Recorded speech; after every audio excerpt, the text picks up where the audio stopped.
Is it possible to beat a computer engine like Fritz 13 in just 22 moves? Well, everything is possible. I don't think anybody on this planet would actually beat Fritz 13 in just 22 moves. So for that reason, we have a training option well, we can find it on the interface. It's called training, and when you go to training, you choose sparring mode. And you have, I don't know exactly how many options you have, but they are, let's say there are 5 or so.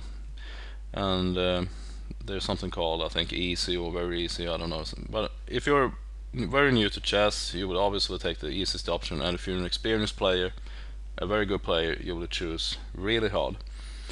And I think 2 videos or so ago I made a clip where I beat Fritz 13 in really hard, and that's also the option I chose for this game. And this was a blitz game. I was white, and I managed to beat the computer very fast, so I played e4. And by the way, I will also show another game which, well, that game actually took 101 moves, much longer, well, actually almost 80 moves longer than this one. And that game was also in sparring mode, really hard. But let's begin with this one. So e4, c5, knight f3, knight c6, and c4. I often play c4 because I don't want an open game against a computer, obviously. Computers are much stronger in open games than in close games, and that's true today as it was many years ago.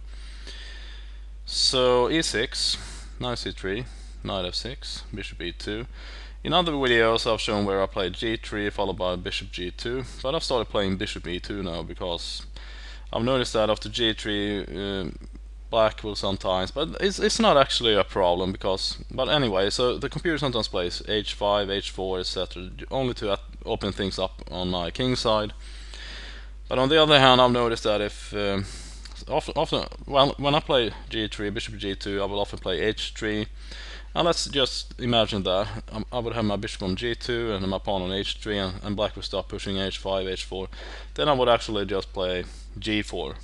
Okay, so this pawn on the h pawn can't advance any longer because I have one pawn on h3 and one on g4, and then I will start pushing f4, e5 or f5, something like that.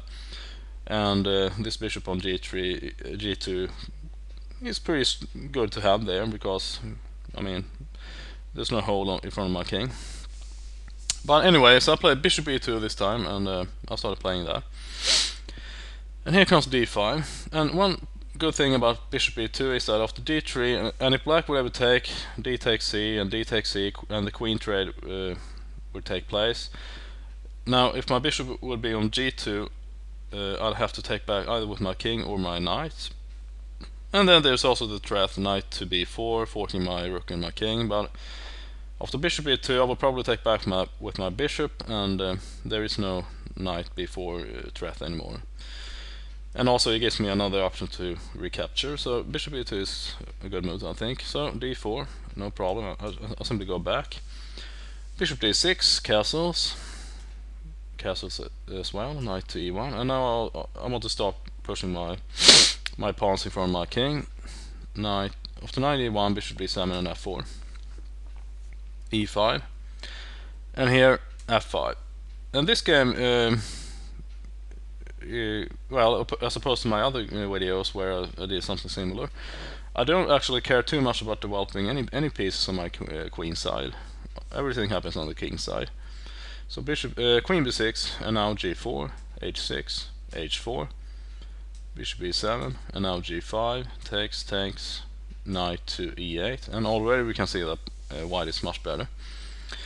And here I play a knight to f3, simply because I want to get my queen to my king side fast. So after knight f3, knight d6, and now queen e1. Obviously my target square is h4, so to queen e1, rook a to e8. Obviously a bad move. I mean, stuff like this obviously don't work against a human opponent, because I think most humans would start doing something here immediately on the king side. For example, moving this rook somewhere, like, I don't know, just anywhere, c8 or whatever, and then start moving this king. Okay, it all takes a long time, but I mean, that's obviously better rook a to e8, because now the king is really stuck here on g8. So I'll play queen h4, and the black is absolutely lost. There's absolutely nothing black can do now. So queen c7 makes no difference at all, and here I play king g2.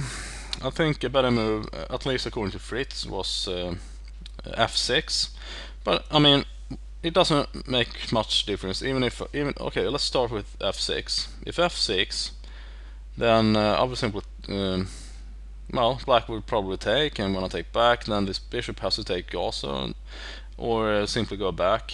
But it doesn't really matter. I can also play king g2. Obviously prepares rook to h1. So f6, I don't think it makes any difference. And if black plays f6, then I will go to g6. And if g6, then I will play f6. So black is getting checkmated in any case. So king g2 also avoids something like, notice that if I'd gone king f1, there's also knight takes, e4 check, and so on and so forth. So king g2 is obviously better for that reason. And now just a random move, queen b6, rook h1, and now it's really over. f6, g6, knight takes, e4, queen h8, and checkmate. So that game just lasted 22 moves. And well, the only thing was after queen h4, queen b c7, and instead of king g2, f6. But I mean, it really makes no difference. Again, if g6, f6, if f6 for black, then g6. So it's completely lost anyway. Okay, I hope you enjoyed this very quick game that I played against Fritz 13 in sparring mode really hard. See you in video 2 about a game that I played also against Fritz 13 in sparring mode really hard, but the game lasted 101 moves. See you then.